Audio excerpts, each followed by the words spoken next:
Alright, what is up everybody, it's your boy TTurmDawg here, coming at you with another video. Today we are playing Third Age Total War mod for Medieval 2 Total War, and I'm playing the MOS version, or MOS, the Massive Overhaul submod, which is definitely a personal favorite of mine. Third Age Total War is arguably one of the greatest mods ever made for any video game ever.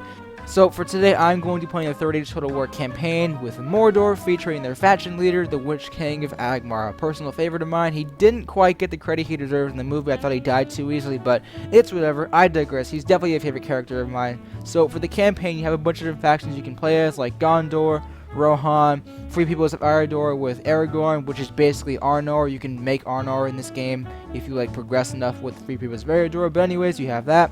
Dale, High Elves, Woodland Realm with King Thranduil. You have the Lothlorien, Dors, Isengard with Saruman, and a bunch of different orc factions you can choose from, including Harad, who has the Mumakil. Everybody knows the Mumakil are great, but yeah. Alright, so let's read the faction info. Sauron was originally a mere servant, lieutenant of Morgoth. After the defeat of his master at the end of the First Age, he hid himself in a dark place in Middle-earth, only to emerge 500 years later as Anatar, supposedly as an emissary of the Valar. His beautiful visage and cunning performance seduced the elves of whatever. They crafted the rings of power designed to sustain all things, yet in secret he secretly forged a ring through which he could dominate all others. However, the elves seduced his plan immediately and took off the rings. Furious, Sauron unleashed the armies he had been building in the Black Land of Mordor, thus initiating the War of the Elves and Sauron. The slaughter was terrible, with the lands west of the Anduin being completely overrun by its hordes of orcs. Yet Gil-galad and his elven subjects did not submit, and with the aid of the powerful Númenórean host, his forces were decimated and forced to retreat back to Mordor. From then on, Sauron would be the Dark Lord of Mordor. Barad-dûr would finally be completed. It was serving as a citadel from which he could direct his armies of orcs and trolls. The evil men of the south and east would come under his dominion as their god king. He was at the height of his power.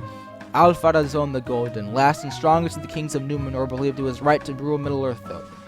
He set sail with the vast host and cornered Sauron, whose army had deserted him when faced the glory of men.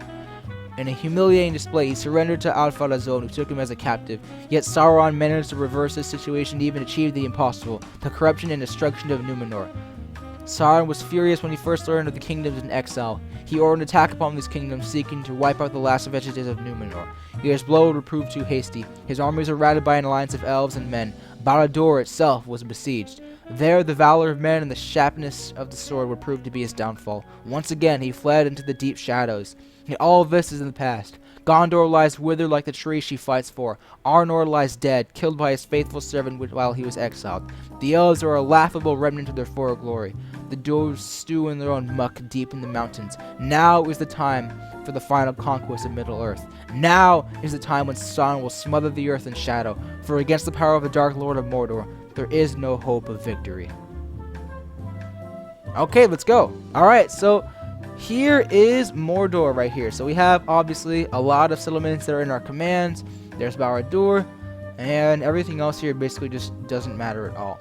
But what matters the most is Minas Morgul with the man, the Witch King of Angmar. Ah, yes. See, this is what I wanted, bro. I didn't get any competent commanders in my England campaign, but look at this. On the battlefield, this man's will is always realized. He is a true master of warfare. His people considered his word nothing less than divine mandate. Shamelessly takes pleasure in causing pain and suffering. This guy should have his drab, like, all the way here. So one thing I want to do is I want to bring all of the Nazgul I have in my other settlements to come over to Minas Morgul so they can lead my armies. So while I am mobilizing my armies from all across Mordor, I'm going to be assembling all of the Nazgul and bring them all to Minas Morgul so they can unite with the Witch King of Angmar and destroy the armies of Gondor. And then in Dol Guldur, you have Khamûl the Easterling, the most famous Nazgul besides the Witch King of Angmar. And then in East Osgiliath, you have Gothmog. Don't mistake him for the Balrog Gothmog, who was a lieutenant in Morgoth's army in second command with Sauron. But yeah, Gothmog in and of himself is also a pretty big shad. We're going to have Khamûl the Easterling lay siege to this Mountain Bailey. We'll get a battering ram. So we'll lay siege to that settlement next turn. Military report. My lord, I bring an important message from military advisor. The flames of war stirring in old Middle-earth, but our military infrastructure is still rudimentary, while militias and conscripts are being lived across the domain. We select the equipment we launched before. Damn it! Oh well. Alright, so from the looks of it, we are still broke. Fantastic. Captain Kolfindir, no command at all, versus Kamul the Easterling, who is the greatest commander of the Nazgul besides the Witch King. So, we'll have a night attack. I think a night attack will be more fun. So Gondor's just going to hide in the town center here, so we're just going to have to send all of our units in and rush them ourselves. Let's send in Kamul the Easterling, and we're going to have him go over here in the town square and try and scare the other army. Or if you can call it an army at all. Yeah, these guys are surrounded.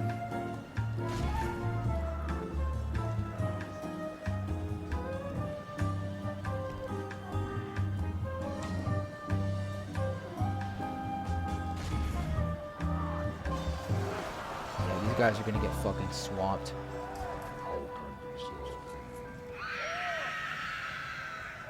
Yes! Only half the enemy force remains.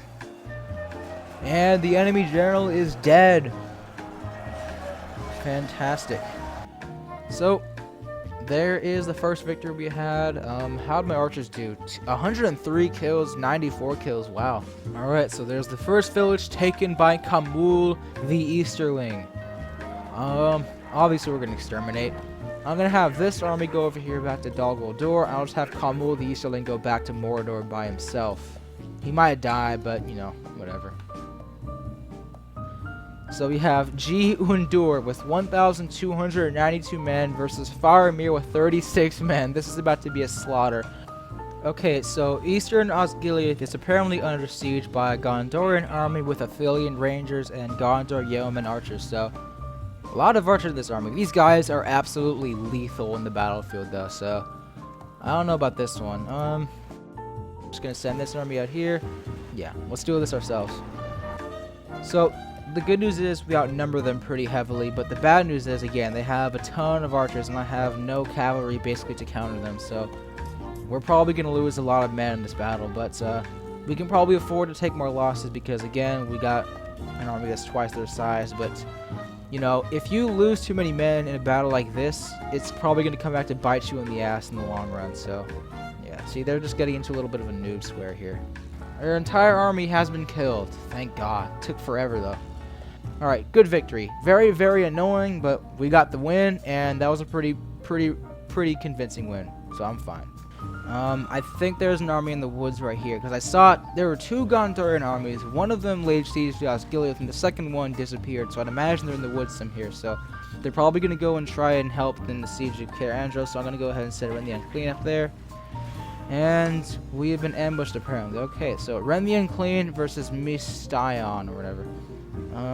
Okay, so we outnumber them 2-1, but the balance of power is still kind of even. It's probably because we don't really have a good army, but we're going to go ahead and play it here just to play it safe.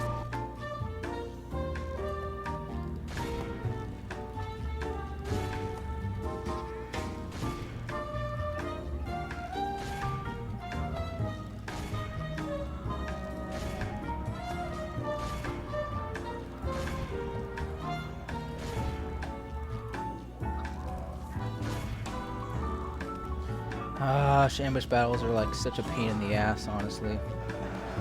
There's the Gondor general. Oh, we gotta take down these human archers, like, now. Fountain Guard, okay, this is bad. That is like the absolute best unit Gondor has. Yeah. We gotta surround this Fountain Guard unit, though.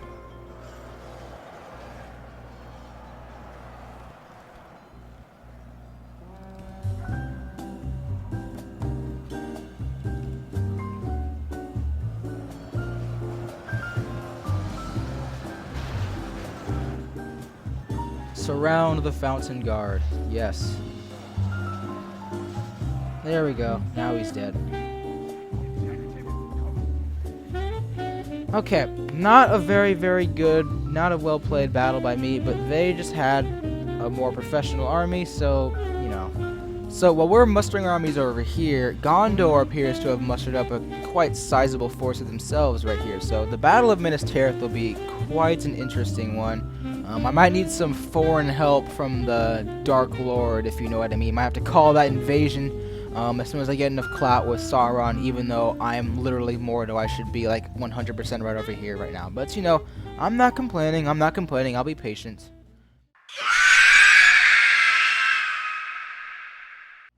Military report. Great tidings, my lord. Our armories and supply lines are now operating at full capacity, and our war effort has achieved maximum potency. Once the necessary facilities are provided, our finest warriors and tools of war shall be yours to command. You only need march them to victory. Well, fantastic, everybody. This is going to be great.